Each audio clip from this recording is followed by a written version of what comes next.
თბილისის უახლოეს მომავალში კიდევ ერთი მულტიფუნქციური სპორტული ცენტრი შეემატება. კომპლექსის მშენებლობას თბილისის მერია ბაგების დასახლებაში გეგმავს. სამშენებლო პროექტის შესყიდვისთვის კონკურსი უკვე გამოცხადდა. გეგმაში აღია და დახურული საცურაო აუზების, საფეხბურთო მოედნის, პადელის კორტების და ფიტნესის დარბაზის მოწყობა.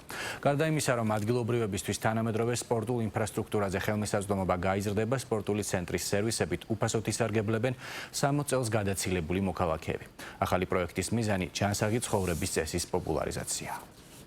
თბილისის მერიის მიერ ვაკის რაიონში მალე ახალი მულტიფუნქციური სპორტული ცენტრი აშენდება. პროექტის მიხედვით საზოგადოებრივ ცენტრში მოსახლეობა სხვადასხვა სპორტული სერვისით ისარგებლებს. ბაგების დასახლებაში მსგავსი მასშტაბური სპორტული ცენტრი არ არსებობს და ადგილობრივებს მიაჩნიათ, რომ ახალი პროექტის განხორციელება ახალგაზრდებში ჯანსაღი ცხოვრების გაუმჯობესებას და სპორტის პოპულარიზაციას ხელს შეუწყობს. ეს პროექტი როგორც კი გავიგეთ ჩვენ რო კეთდებოდა ძალიან გახარებულები ვიყავით, იმიტომ რომ ახლო-მახლო არც სპორტული კომპლექსი გვაქვს, არც კალათბურთის მოედანია, არც საცურაო აუზი გვაქვს და რა ვიცი, ბაგების მოსახლეობისთვის ძალიან პრესტიჟული იქნება და მიმზიდველი იქნება, რომ ესეთი რაღაც გაკეთდება და მომავალში გვექნება ყველაფერი საუკეთესო ბავშვებისთვის და ბოზარდებისთვის. მულტიფუნქციური ცენტრი და საცურაო აუზი ძალიან გაახალისებს და გაამრავალფეროვნებს როგორც ახალგაზრდებს, ასევე ბაგების მცხოვრებს და ეს პროექტი ძალიან დიდ წვლილს შეიტანს ახალგაზრდების სპორტულ ცხოვრებაში.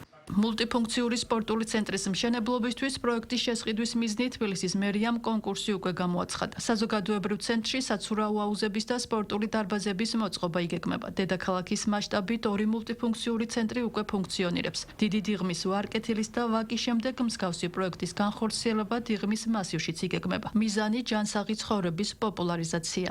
გათვალისწინებული არის საცურაო აუზი ზომით 50-25-ზე, რომელიც იქნება როგორც ღია, ასევე დახურული. ჩვენ ამ ტიპის პროექტი ჯერ არ გაგვიკეთებია, ეს იქნება პირველი ღია საცურაო აუზი, რომელსაც ექნება დახურვის საშუალება.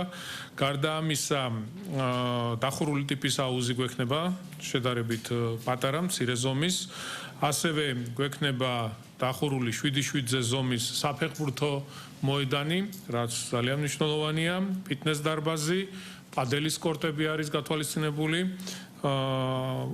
ობიექტს ასევე ექნება საპარკინგო სივრცე და ტერიტორია კაფესთვის. ჩვენ გვინდა გავაგრძელოთ ეს ინიციატივა, რომელიც მერს ეკუთვნის, რომ ყველა რაიონს ჰქონდეს თავისი მულტიფუნქციური ცენტრი, რომელიც ხელმისაწვდომ ფასებში სადაც შეძლებენ ჩვენი მოქალაქეები ხელმისაწვდომ ფასებში ისარგებლონ ყველა იმ აღნიშნული სერვისით. თბილისის მერიაში განმარტავენ, რომ მულტიფუნქციური ცენტრები დიდი დატვირთვით მუშაობენ და ამ სერვისით ყოველთვიურად ათასობით ადამიანი სარგებლობს. საზოგადოებრივ ცენტრში მოქმედებს სოციალური პროგრამებიც. პენსიონერი პირებისთვის კი სხვადასხვა სერვისით სარგებლობა სრულად უფასოა.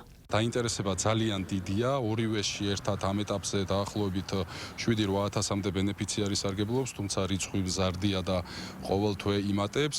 რაც შეეხება სერვისებს, აღნიშნულ როგორც უკვე დასრულებულ ცენტრებში, ასევე ამ ცენტრშიც, როცა აშენდება, რა თქმა უნდა, ისარგებლებენ ყველანაირი სოციალური შეღავათებით, რაც აქვს მუნიციპალიტეტს, როგორც სოციალურად დაუცველები, ასევე მოგეხსენება, ჩვენ გვაქვს პროგრამა 60+, სადაც 60 წელს გადაცილებული თბილისელი მოქალაქეებისთვის სრულიად უფასოა საცურაო აუზით და ფიტნეს დარბაზით მომსახურება.